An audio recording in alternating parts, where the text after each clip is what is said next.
தனா என்ன மாரி அந்த கேட்டரிங் ஆர்டர் எடுத்தால, இப்போ ஒத்த ஆளா விறகடுப்புல வெந்து செத்துக்கிட்டு இருக்காளா? மாஸ்டர் சப்ளையர்னு ஒருத்தர் வந்திருக்க மாட்டாங்களே. அட போங்கங்க, நீங்க வெளியாளுங்களை வர விடாம பண்ணீங்க சரி. ஆனா இங்க எங்க மொத்த குடும்பமும் களத்துல இறங்கி வேலை செஞ்சிட்டு இருக்காங்க. இன்னும் 2 மணி நேரத்துல சமையலே ரெடி ஆயிடும்.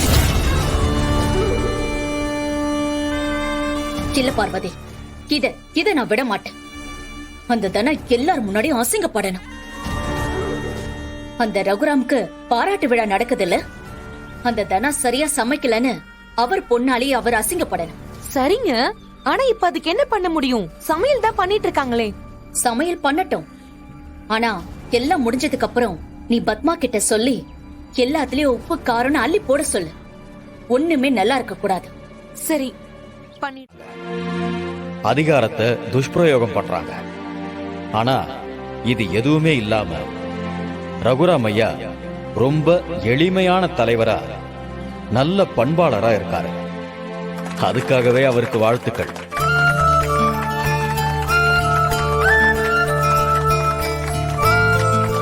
நான் ஒரு அமைச்சரா இருந்தாலும் ரகுராமோட நண்பன்னு சொல்லிக்கிறதுல எனக்கு ஒரு தனி பெருமை இருக்கு. ரகுராம் மக்கள் சேவையை தொடர்ந்து செஞ்சு நீண்ட ஆயுளோட அவர் குடும்பத்தோட சந்தோஷமா இருக்கணும்னு நான் அந்த கடவுளை வேண்டிக்கிறேன்.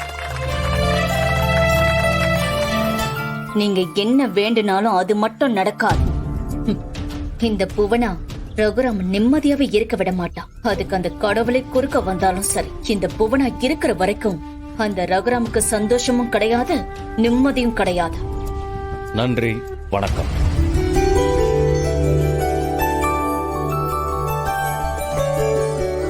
மந்திரி ஐயா ரகுராம் ஐயாவை பத்தி சொன்னதுல இருந்து அவருக்கும் ரகுராம் ஐயாவுக்கும் இருக்கிற நட்பு நல்லாவே தெரிஞ்சது. இப்போ நன்றி உரையாற்ற திரு ரகுராம் ஐயா அவர்களை அழைக்கிறேன்.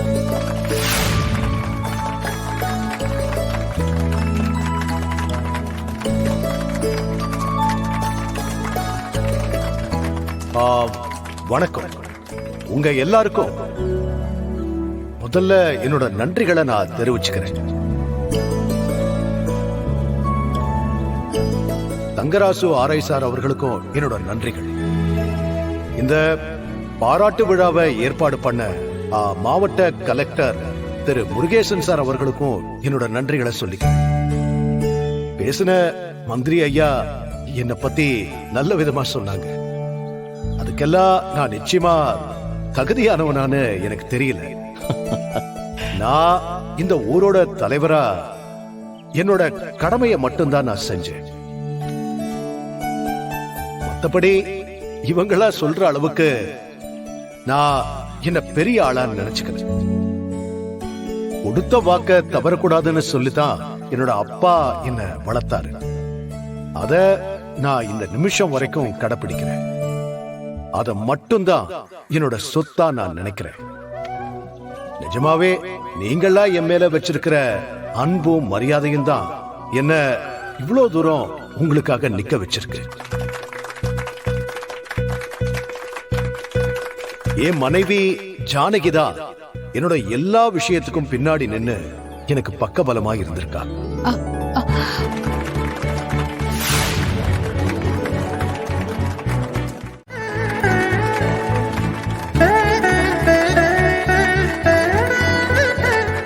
வணக்கங்க ஐயா. வணக்கம். என் மனைவி ஜானகி, நான் இன்னைக்கு இவ்வளவு பேரோடையும் புகழோடையும் இருக்கிறதுக்கு காரணமே என்னோட மனைவிதான்.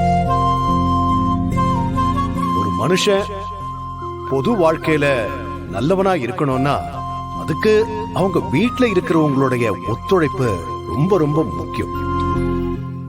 குறிப்பா என்னோட மனைவி என்னோட எல்லா பாரங்களையும் சுமக்கிறதுனாலதான் நான் வீட்டை பத்தி எந்த கவலையும் படாம இந்த ஊருக்காக என்னோட முழு உழைப்பையும் நேரத்தையும் என்னால கொடுக்க முடிஞ்சது. அதனால என் மனைவி தான் என்னுடைய வெற்றிக்கே காரணம். நன்றி, வணக்கம். இந்தாங்க சார், நீங்களே உங்க மனைவிக்கு மரியாதை செய்யுங்க.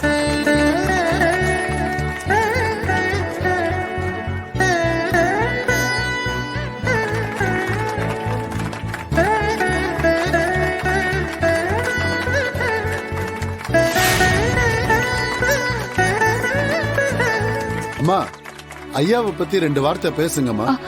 நானா? ஐயோ இல்ல, வேண்டாம். ம்.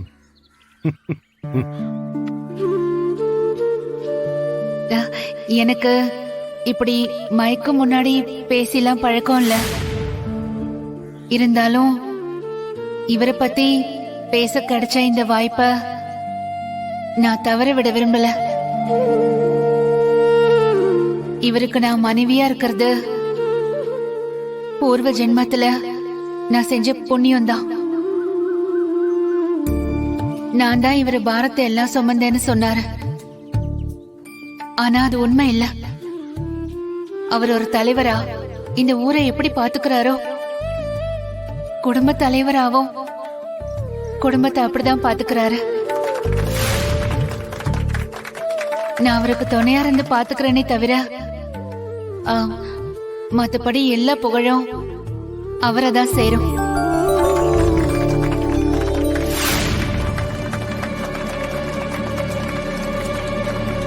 ஐயா, உங்ககிட்ட ஒரு விஷயம் சொல்லணும்.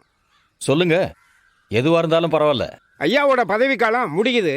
வரக்கூடிய எலெக்ஷனுக்கு ரகுராமையாவே தலைவரா நாங்க ஒரு மனதான் தேர்ந்தெடுக்க போறோம்.